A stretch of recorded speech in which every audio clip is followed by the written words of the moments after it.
Maria wiped the sweat from her forehead as she climbed the narrow wooden stairs leading to the attic of the Grand Whitmore mansion. Her dark hair, usually neatly tied in a bun, had started to come loose after hours of cleaning the sprawling estate. The wooden steps creaked under her feet, echoing through the silence of the old house. She had been working as a maid for the Whitmore family for 3 years now, but this was the first time Mrs. Whitmore had asked her to clean the attic. The heavy door at the top of the stairs groaned as Maria pushed it open. Dust particles danced in the afternoon sunlight that streamed through a small, grimy window. The attic was filled with old furniture covered in white sheets, boxes stacked high against the walls, and the musty smell of forgotten memories. Maria had always wondered what secrets this room held, but she never imagined she would find something that would change her life forever. She began her work methodically, starting with the area near the window. As she moved boxes and swept away years of accumulated dust, she noticed something strange about the far corner of the room. There seemed to be a small space behind a tall wardrobe that didn't quite fit against the wall properly. Curious, Maria tried to move the heavy piece of furniture, but it was too heavy for her small frame. Determined to do a thorough job, she found a broom handle and used it as a lever to push the wardrobe slightly away from the wall.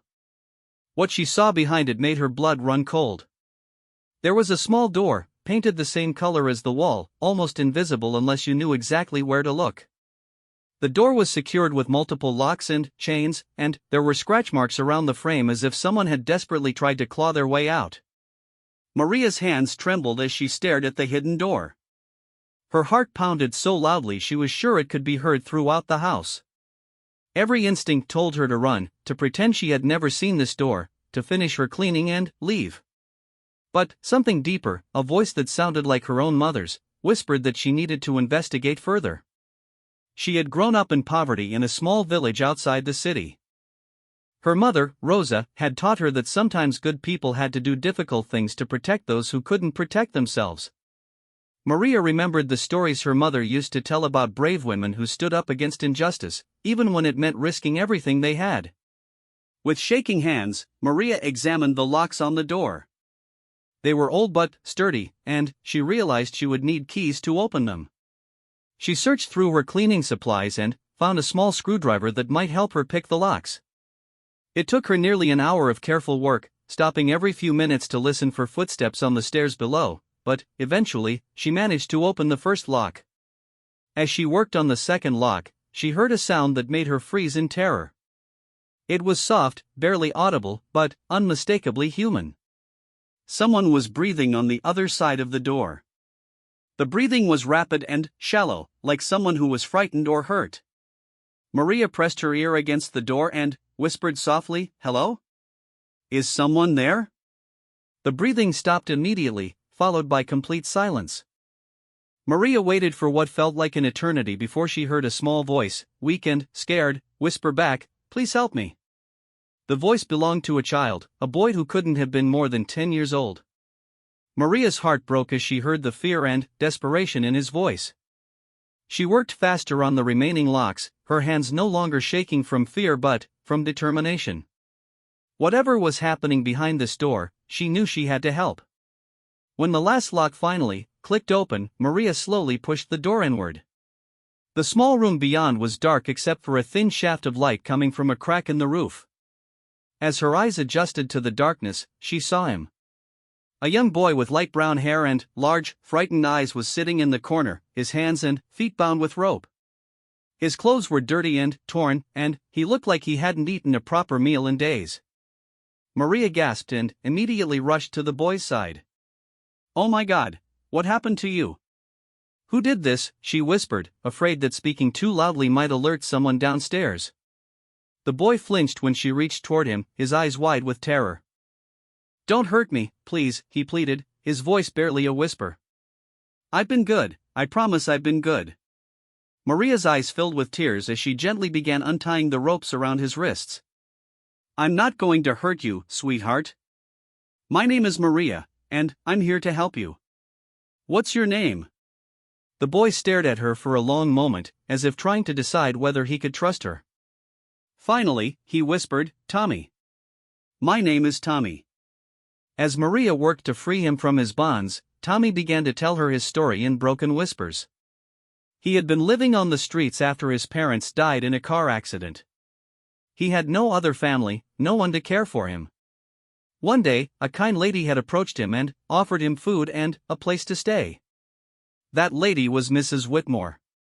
At first, Tommy said, Mrs. Whitmore had been kind to him. She had given him a room in the basement and regular meals. But, slowly, things had changed.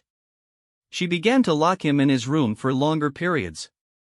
She told him he could never leave the house, that the outside world was dangerous for a boy like him. When Tommy had tried to escape, Mrs. Whitmore had moved him to this hidden room in the attic. Maria listened in horror as Tommy described how Mrs. Whitmore would sometimes forget to bring him food for days. How she would tell him that no one would believe him if he tried to tell anyone about his situation. How she had convinced him that he was lucky to have a roof over his head and that ungrateful children deserved to be punished. As the ropes fell away from Tommy's wrists, Maria could see the marks they had left on his skin. She helped him to his feet, but he was weak and unsteady. It was clear he had been in this room for a long time. Maria's mind raced as she tried to figure out what to do next. She couldn't just walk out of the house with Tommy. Mrs. Whitmore would notice immediately, and Maria was sure the woman would find a way to make both of them disappear.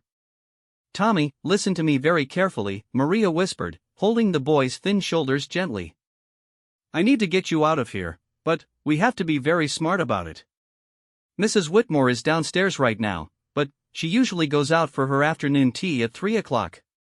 That gives us about an hour to figure this out. Tommy nodded, his eyes never leaving Maria's face. She could see hope beginning to flicker in his expression, but also fear. What if she catches us? He asked. Maria took a deep breath. She thought about her mother's stories again, about the women who had risked everything to do what was right. She thought about her own comfortable life, her steady job, her small apartment in the city. All of that would be gone if she helped Tommy escape. But, looking at this frightened child, she knew she couldn't live with herself if she walked away.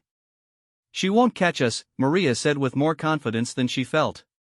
But, even if she does, Tommy, what she's doing to you is wrong. Very wrong. And, I'm going to make sure you're safe, no matter what happens to me. Over the next hour, Maria carefully planned their escape. She knew the house's layout better than anyone after 3 years of cleaning every room. She knew which floors creaked, which doors made noise when they opened, and, most importantly, she knew Mrs. Whitmore's daily routine. Maria gave Tommy small sips of water from her cleaning bottle and a granola bar she had in her pocket. She watched him eat slowly, his hands shaking with weakness and emotion. As he ate, she noticed other things about the hidden room that made her stomach turn. There was a small bucket in the corner that had obviously been used as a toilet. The walls were covered with scratch marks, and she realized Tommy had been trying to count the days he had been imprisoned. How long have you been in here, Tommy? She asked gently. Tommy looked at the marks on the wall and counted quietly to himself. I think, maybe 4 months? It's hard to tell because sometimes I sleep for a really long time when I don't have food. 4 months. Maria felt sick thinking about this child being trapped in this small, dark space for 4 months. She wondered how many people had walked through this house during that time, completely unaware that a little boy was suffering just above their heads. At exactly 3 o'clock, Maria heard Mrs. Whitmore's car start in the driveway below. She waited until the sound of the engine faded before helping Tommy to his feet. They moved slowly through the attic, Tommy leaning on Maria for support. When they reached the attic door, Maria made Tommy wait while she went downstairs to make sure the coast was clear. The house felt different now that Maria knew its terrible secret. Every shadow seemed threatening, every creak of the old wood sounded like a warning. She quickly gathered some food from the kitchen and filled a water bottle. Then, she returned to Tommy and helped him down the stairs. Getting Tommy out of the house was the most terrifying 15 minutes of Maria's life. They moved from room to room, staying close to the walls and avoiding the windows where neighbors might see them. Tommy was weak and moved slowly, but he was determined to be free. Finally, they reached the back door. Maria opened it carefully and looked outside. The Whitmore property was surrounded by tall hedges that would provide some cover, but they would have to cross an open lawn to reach the gate. Maria took Tommy's hand and squeezed it gently. "Ready?" she whispered. Tommy nodded, and together they ran across the lawn toward freedom. Maria's heart pounded as they reached the gate and slipped through it into the alley behind the house. For the first time in months, Tommy was breathing free air outside the confines of his prison. But their journey was far from over. Maria knew that Mrs. Whitmore would discover Tommy's escape as soon as she returned home. They needed to get somewhere safe, and they needed to do it quickly. As they walked through the quiet neighborhood streets, Maria tried to figure out their next move. She couldn't take Tommy to her apartment; that would be the first place Mrs. Whitmore would look. She needed to find someone who could help them, someone who would believe their incredible story. Tommy walked beside her, his hand gripping hers tightly. Despite everything he had been through, he kept looking up at the sky and the trees with wonder in his eyes. "I forgot how blue the sky was," he whispered. Maria felt tears streaming down her face as she realized how much this child had lost during his captivity. But she also felt a fierce determination growing inside her. Mrs. Whitmore had stolen 4 months of Tommy's childhood, but Maria was going to make sure she didn't steal another day. Maria and Tommy walked through the city streets for what felt like hours, but was probably only 30 minutes. Tommy's legs were still weak from months of being confined, and Maria had to stop frequently to let him rest. She kept looking over her shoulder, expecting to see Mrs. Whitmore's black car turning the corner at any moment. As they walked, Maria's mind raced with possibilities. She thought about calling the police, but she was afraid they wouldn't believe her story. Mrs. Whitmore was a respected member of the community, known for her charity work and generous donations to local organizations. Maria was just a maid, an immigrant from a poor village who barely spoke English when she first arrived in the country. Who would believe her word against that of a wealthy, established woman? Tommy suddenly stopped walking and grabbed Maria's arm. "That's her car," he whispered, pointing to a black sedan parked at the end of the street. Maria's blood turned cold as she saw Mrs. Whitmore getting out of the driver's seat. The woman looked angry and determined, and she was scanning the street as if she was searching for something. "This way, quickly," Maria whispered, pulling Tommy into a small alley between 2 buildings. They crouched behind a dumpster and watched as Mrs. Whitmore walked slowly down the street, looking into shop windows and asking people if they had seen a young boy and a dark-haired woman. Maria's heart was beating so loudly she was afraid Mrs. Whitmore would hear it. Tommy pressed close against her side, trembling with fear. "What if she finds us?" he whispered. "She won't," Maria promised, though she wasn't sure how she would keep that promise. She watched Mrs. Whitmore continue down the street and disappear around a corner. "But we can't stay here. We need to find help." As they waited in the alley, Maria remembered something her friend Carmen had told her months ago. Carmen worked as a cleaner in a different part of the city, and she had mentioned a social worker named Sarah who helped children in difficult situations. Carmen had said that Sarah was different from other officials; she actually listened to people and believed their stories, even when those stories seemed impossible. "Tommy, I think I know someone who can help us," Maria said. "But we need to get across the city to reach her office." "Do you think you can walk that far?" Tommy nodded bravely, though Maria could see exhaustion in his young face. "I can do it. I don't want to go back to that room." They carefully made their way out of the alley and began walking toward the downtown area where Sarah's office was located. Maria tried to take routes through less crowded streets, avoiding main roads where Mrs. Whitmore might be searching for them. As they walked, Tommy began to open up more about his experience. He told Maria about his parents, who had died when their car was hit by a drunk driver. Tommy had been in the car too, but he had survived with only minor injuries. With no living relatives, Tommy had been placed in foster care, but he had run away from a home where the other children bullied him and the foster parents ignored him. "I lived in the park for 2 weeks before Mrs. Whitmore found me," Tommy said quietly. "I was so hungry, and it was getting cold at night. When she offered me food and a warm bed, I thought I was the luckiest kid in the world." Maria felt tears welling up in her eyes as she listened to Tommy's story.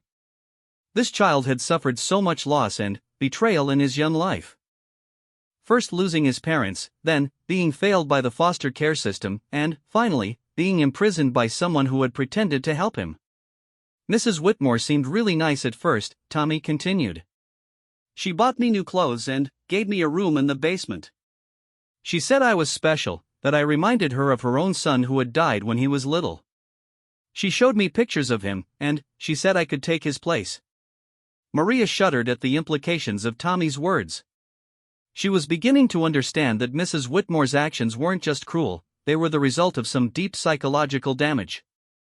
The woman had lost a child and had somehow convinced herself that she could replace him by kidnapping Tommy. As they walked through a residential neighborhood, Maria noticed a police car parked at the end of the block. Her first instinct was to approach the officers for help, but Tommy grabbed her arm and pulled her back. "No, please," he whispered urgently. "Mrs. Whitmore knows a lot of police officers. She donates money to their families and their charity events. What if they don't believe us? What if they take me back to her?" Maria realized that Tommy was right to be cautious. In a small city like theirs, Mrs. Whitmore's influence probably extended to many areas of local government and law enforcement. They needed to be very careful about who they trusted with Tommy's story. They continued walking, and Maria began to notice signs that Mrs. Whitmore was expanding her search. She saw the black sedan driving slowly through different neighborhoods, and she spotted Mrs. Whitmore talking to people on street corners, showing them what looked like a photograph. "She has a picture of you," Maria realized with growing alarm. Tommy nodded sadly. "She took lots of pictures of me when I first came to stay with her. She said she wanted to remember how I looked when I was clean and healthy." The idea that Mrs. Whitmore had documented Tommy's captivity made Maria feel sick. It suggested a level of planning and calculation that was deeply disturbing.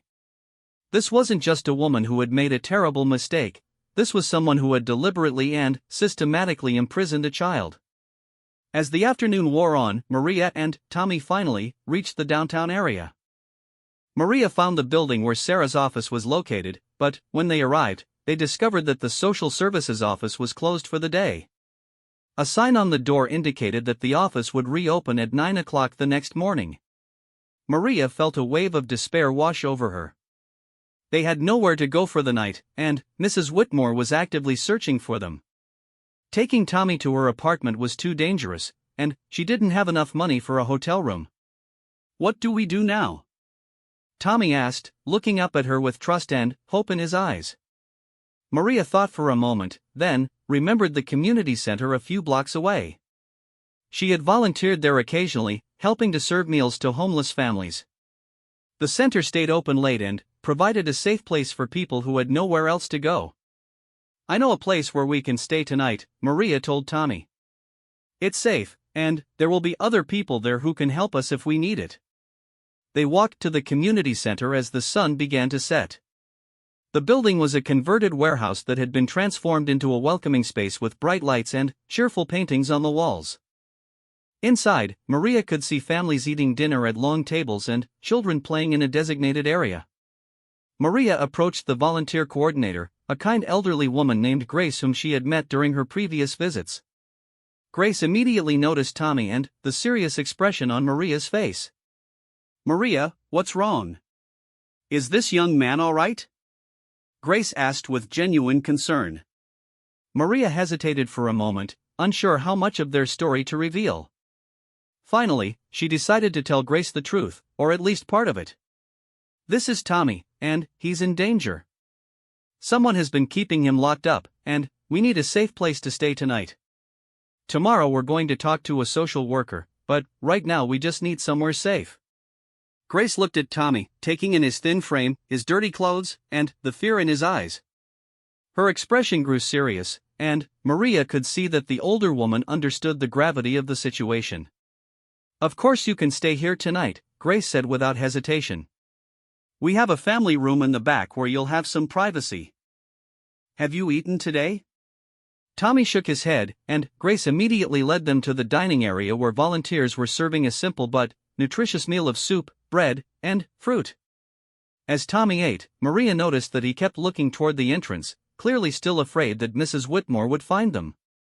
After dinner, Grace showed them to a small room with 2 single beds and a window that looked out onto a busy street. "You'll be safe here," Grace assured them. "Our security guard will be here all night, and the front door stays locked after 10 o'clock. As Tommy settled into one of the beds, Maria sat beside him and tried to reassure him about what would happen the next day. "Tomorrow we're going to talk to Sarah, the social worker I told you about. She's going to help us make sure you never have to go back to Mrs. Whitmore." Tommy nodded, but Maria could see that he was still scared. "What if Mrs. Whitmore convinces people that I'm lying? What if she says I ran away and that she was just trying to help me?" Maria had been wondering the same thing. Mrs. Whitmore was clearly intelligent and manipulative. She had successfully hidden Tommy for 4 months without anyone suspecting anything. It would be easy for her to present herself as a victim and Tommy as an ungrateful runaway. "That's why we need to be smart about how we tell your story," Maria said. "We need to make sure we have evidence that proves what really happened to you." As Tommy drifted off to sleep, Maria lay awake thinking about the challenge they would face in the morning. It wasn't enough to simply tell Sarah what had happened, they needed to prove it. Maria thought about the hidden room in the attic, with its locks and chains and scratch marks on the walls. That room was evidence of what Mrs. Whitmore had done, but how could they get someone in authority to see it? Maria also thought about Mrs. Whitmore herself. The woman had seemed like a normal, respectable employer for the 3 years Maria had worked for her. She paid fair wages, didn't make unreasonable demands, and had even given Maria Christmas bonuses. But now Maria realized that she had never really known the woman at all. She thought back to small details that now seemed significant. Mrs. Whitmore had always been very particular about which parts of the house Maria was allowed to clean. She had specifically told Maria never to go into the attic, claiming it was dangerous because of weak floorboards. She had also been strangely interested in Maria's background, asking detailed questions about her family and whether anyone would miss her if she suddenly stopped coming to work. Maria realized with a chill that Mrs. Whitmore might have been considering making her a victim as well. The woman clearly had a pattern of targeting vulnerable people, first Tommy, who was homeless and had no one to look for him, and, potentially Maria, who was an immigrant with limited connections in the community. As she lay in the narrow bed listening to Tommy's quiet breathing, Maria made a decision. She wasn't going to let Mrs. Whitmore get away with what she had done. More importantly, she was going to make sure that Tommy had a chance at a real life, with people who would genuinely care for him and protect him. The next morning would bring new challenges, but, for tonight, both she and Tommy were safe. That was enough for now. Maria woke up before dawn, her mind immediately alert despite having barely slept. Tommy was still sleeping peacefully in the bed next to hers, but she could see dark circles under his eyes and the way his thin body seemed to curl in on itself even in sleep. She quietly got dressed and went to find Grace, who was already in the kitchen preparing breakfast for the center's guests. "How did you both sleep?" Grace asked softly, pouring Maria a cup of coffee. "Tommy slept better than he has in months, I think," Maria replied. "But, Grace, I need to ask you something important. Do you know Sarah Mitchell, the social worker? I need to make sure she's someone we can trust completely." Grace nodded thoughtfully. "I've worked with Sarah many times over the years. She's one of the good ones, really cares about the children she helps, and she doesn't give up easily. But, Maria, if Tommy is in the kind of danger I think he is, you need to be prepared for this to be a long and difficult process." When Tommy woke up an hour later, Maria could see that a night of safety and real rest had already begun to restore some strength to his small frame. He ate breakfast slowly but steadily, and, for the first time since she had found him, Maria heard him laugh quietly at something one of the other children at the center said. At 9 o'clock sharp, Maria and Tommy arrived at Sarah Mitchell's office. The social services building was gray and institutional, but Sarah's office was warm and welcoming, filled with plants and children's drawings on the walls. Sarah herself was a middle-aged woman with kind eyes and graying hair pulled back in a practical ponytail. "How can I help you today?" Sarah asked, gesturing for them to sit in comfortable chairs across from her desk. Maria had rehearsed what she would say, but, when the moment came, the words felt inadequate. "This is Tommy. And I found him yesterday locked in a hidden room in my employer's attic. He's been held prisoner there for 4 months. Sarah's expression didn't change, but Maria noticed that she immediately reached for a notepad and began writing. I need you to tell me everything, from the beginning. Take your time. For the next 2 hours, Maria and Tommy told their story.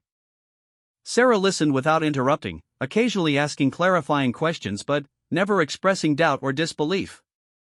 When Tommy described the hidden room and the ropes that had bound his hands, Sarah asked him to show her the marks on his wrists, which were still visible as faint red lines. Tommy, I need to ask you some difficult questions, Sarah said gently. During the time you were in that room, did Mrs. Whitmore ever hurt you in ways other than keeping you locked up? Tommy shook his head. She never hit me or anything like that. But she would forget to bring me food sometimes, and when I cried or asked to leave, she would tell me that I was ungrateful and that no one would want a bad boy like me anyway. Sarah made more notes, and Maria could see anger flickering in her eyes. Maria, you said you still have keys to the house? Yes, Mrs. Whitmore gave me a set when I started working there 3 years ago. But I'm supposed to return them today. She fired me yesterday when she discovered Tommy was missing. Sarah leaned forward intently. She fired you? What exactly did she say? Maria had almost forgotten about that phone call in the chaos of everything that had happened. She called me last night and said that I was no longer needed, and that she would mail my final paycheck. She said I should leave the keys on the kitchen counter and never come back to the property. That's very convenient for her, Sarah said grimly. If you no longer work there, she can claim you had no right to be in the house and that whatever you say you found there is fabricated. Maria felt her heart sink. She hadn't considered that Mrs. Whitmore would try to discredit her testimony by claiming she was trespassing. So there's nothing we can do? I didn't say that, Sarah replied with a slight smile. But it means we need to be very careful about how we proceed. Tommy, I want you to know that I believe everything you've told me today. What happened to you is wrong, and we're going to make sure you're safe from now on. Sarah explained that she would need to file an official report with the police, but she warned them that it might take time to build a strong enough case against Mrs. Whitmore. People like her are very good at presenting themselves as respectable members of the community. We need solid evidence that can't be explained away. What about the room in the attic? Tommy asked. The locks and chains are still there. That's exactly the kind of evidence we need, Sarah agreed. But getting access to it legally is going to be challenging. We'll need a warrant, and to get a warrant, we need probable cause that will convince a judge. Over the next several hours, Sarah made a series of phone calls. She contacted a detective she knew and trusted, a medical examiner who could document Tommy's physical condition, and a lawyer who specialized in cases involving child abuse. She also called the foster care system to arrange temporary placement for Tommy while his case was being investigated. The detective, a woman named Detective Rodriguez, arrived at Sarah's office that afternoon. She was younger than Maria had expected, with short dark hair and serious demeanor that reminded Maria of her own determination to protect Tommy. "I've heard your story from Sarah, but I need to hear it directly from both of you," Detective Rodriguez said. "I want you to know up front that this is going to be a difficult case. Mrs. Whitmore has a lot of influence in this community, and she's already contacted our department claiming that she's the victim of theft and harassment." Maria's heart sank. "What did she say?" "She claims that her former employee, that's you, Maria, stole a foster child from her home and is now making up stories to cover up the theft. She says she was caring for Tommy temporarily while his official placement was being arranged through proper channels." Tommy's face went pale. "That's not true. She never said anything about foster care or official anything. She said I belonged to her now and that no one would ever look for me because no one cared about me." Detective Rodriguez nodded. "I believe you, Tommy. But understand that Mrs. Whitmore has already provided documentation that makes her story seem plausible. She has letters from social services, receipts for clothes and food she bought for you, and even photos showing you living in her house." Maria felt sick. Mrs. Whitmore had been planning this defense all along, creating a paper trail that would make her look like a caring temporary guardian rather than a kidnapper. However, Detective Rodriguez continued, her documentation doesn't explain the hidden room you described. If we can get access to that room and it's exactly as you've described it, that would be evidence that even Mrs. Whitmore couldn't explain away. The detective explained that getting a search warrant would require convincing a judge that there was probable cause to believe a crime had been committed. Tommy's testimony would be important, but it would be even more powerful if they could find other evidence to support his story. Maria, during the 3 years you worked for Mrs. Whitmore, did you ever notice anything else strange about her behavior? Any other signs that something wasn't right?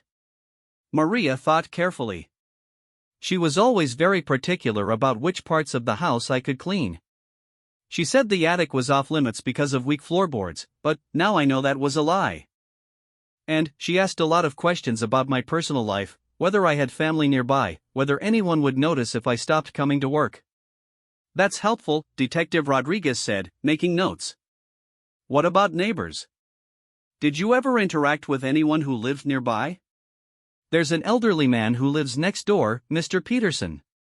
He's retired and spends a lot of time in his garden, so he sees everything that happens in the neighborhood. And Mrs. Davis across the street has a young daughter who plays in their front yard. She might have seen Tommy if he was ever outside. Detective Rodriguez assigned officers to interview the neighbors, while Sarah worked on arranging a temporary foster placement for Tommy. The foster family, the Johnsons, were experienced in caring for children who had been through trauma, and they agreed to take Tommy in while his case was resolved.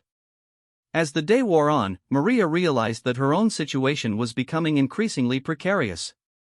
Mrs. Whitmore knew that Maria had discovered her secret, and she would certainly try to discredit or even harm Maria to protect herself. Detective Rodriguez, am I in danger? Maria asked during a quiet moment. The detective's expression grew serious. It's possible. Mrs. Whitmore has demonstrated that she's willing to kidnap and imprison a child. She might see you as a threat that needs to be eliminated. That evening, Detective Rodriguez arranged for Maria to stay in a safe house while the investigation continued. It was a small apartment in an anonymous building across town, staffed by social workers who helped people in witness protection situations. Before they separated for the night, Maria knelt down to speak to Tommy at his eye level. I want you to remember something very important, Tommy. What happened to you was not your fault. Mrs. Whitmore is a sick person who hurt you, but there are many good people who are going to make sure you're safe now. Tommy nodded, but Maria could see fear still lingering in his eyes. What if she tries to take me back? She won't, Maria said firmly. I promise you that I will never let her hurt you again. As Maria watched Tommy leave with his temporary foster family, she felt a complex mix of emotions. Relief that he was finally safe, anger at Mrs. Whitmore for what she had done, and fear about what would happen next. She knew that the hardest part of their journey was still ahead of them. That night, alone in the safe house, Maria called her mother in the village where she had grown up. Rosa listened quietly as Maria told her everything that had happened. Mija, you did the right thing, Rosa said when Maria finished her story. That little boy needed someone to be brave for him, and God chose you for that job. But, Mama, what if Mrs. Whitmore wins? What if she convinces everyone that I'm lying? Then, you keep fighting, Rosa replied firmly. You keep telling the truth until someone listens. Sometimes doing the right thing costs us everything, but living with ourselves when we do nothing costs us even more. Maria went to sleep that night thinking about her mother's words. She had already lost her job and her comfortable life. She might lose much more before this was over.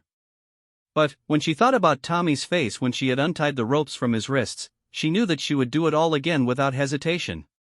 The next morning brought news that changed everything. Detective Rodriguez called to tell Maria that the interviews with Mrs. Whitmore's neighbors had revealed something unexpected. Mr. Peterson, the neighbor you mentioned, has been keeping a journal for the past 5 years documenting everything unusual he sees in his neighborhood, the detective explained. According to his records, he heard crying coming from the Whitmore house on multiple occasions over the past 4 months. He also noted that Mrs. Whitmore had been buying unusually large amounts of food, but never seemed to have visitors. Even more importantly, Mrs. Davis across the street had seen Mrs. Whitmore talking to a young boy near the local park several months earlier. She remembered it because it seemed strange. Mrs. Whitmore didn't have children, and she had never shown interest in interacting with kids before.